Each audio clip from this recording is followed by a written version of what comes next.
అందరికీ నమస్తే. ఈరోజు మనం మరొక ప్రత్యేకమైన దేవాలయం గురించి తెలుసుకోబోతున్నాం.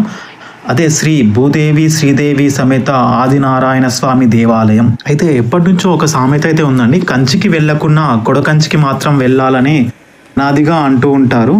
సంగారెడ్డి జిల్లా జిన్నారం మండలంలోని కొడకంచి గ్రామంలో పచ్చని పొలాల మధ్య కోనేరు కలిగి ఉండి అత్యంత ప్రసిద్ధిగాంచిన సుమారు 1000 సంవత్సరాల చరిత్ర కలిగిన శ్రీ భూదేవి శ్రీదేవి సమేత శ్రీ ఆదినారాయణ స్వామి దేవాలయం అనేక ప్రత్యేకతలను సంతరించుకుందండి.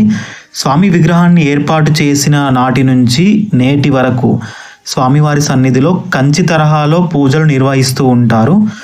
ఏదైతే మెయిన్ కంచి ఉంటుంది కదా, అక్కడ ఎటువంటి పూజలు నిర్వహిస్తారో అదే విధంగా పూజలకు ఇక్కడ నిర్వహిస్తూ ఉంటారు. స్వామివారు 900 ఏళ్ల క్రితం శ్రీదేవి భూదేవి సమేతంగా కొడకంచి గుట్టపై వెలిశాడని పెద్దలు చెబుతారు.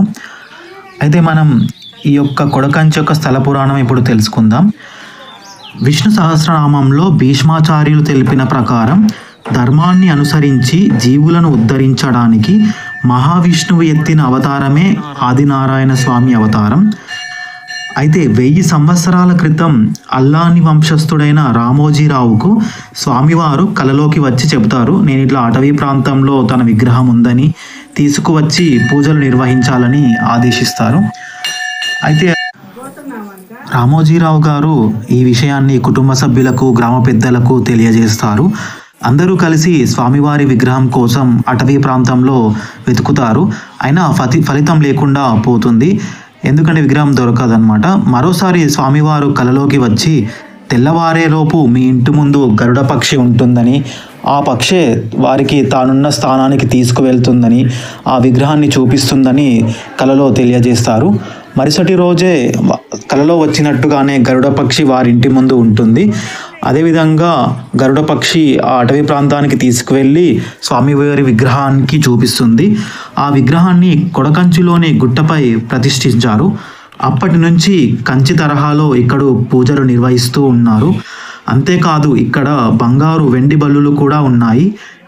కొలనులో స్నానం చేసి దేవాలయంలోకి వెళ్ళి బంగారు వెండి బలులను స్పర్శిస్తే కంచికి వెళ్ళినంత పుణ్యం వస్తుంది.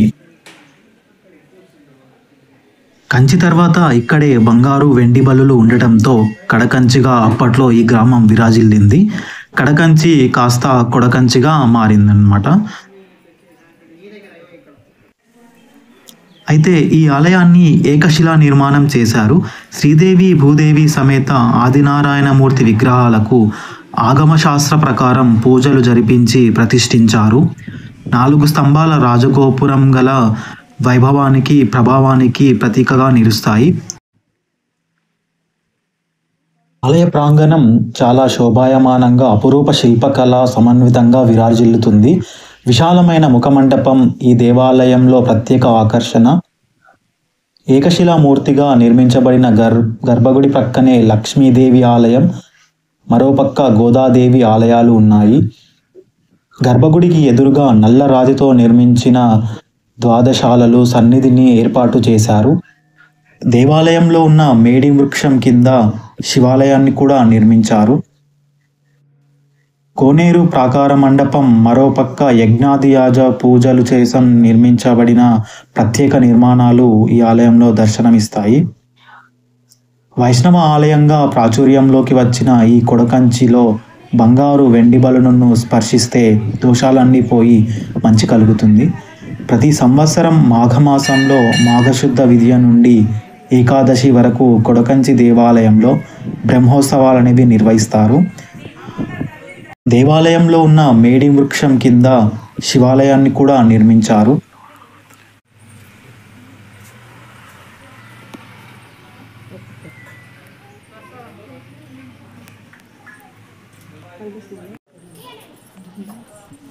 హైదరాబాద్ నుంచి కొడకంచికి చాలా బస్సులు అయితే ఉన్నాయండి. బాల్నగర్ నుంచి బొంతపల్లి వరకు, తర్వాత బొంతపల్లి నుంచి కొడకంచి వరకు ఆర్టీసీ అనేది బస్సులు నిర్వహిస్తుంది. పటాన్చేరు నుంచి కూడా ప్రతి గంటకి మనకు బస్సు సౌకర్యం అయితే ఉంది.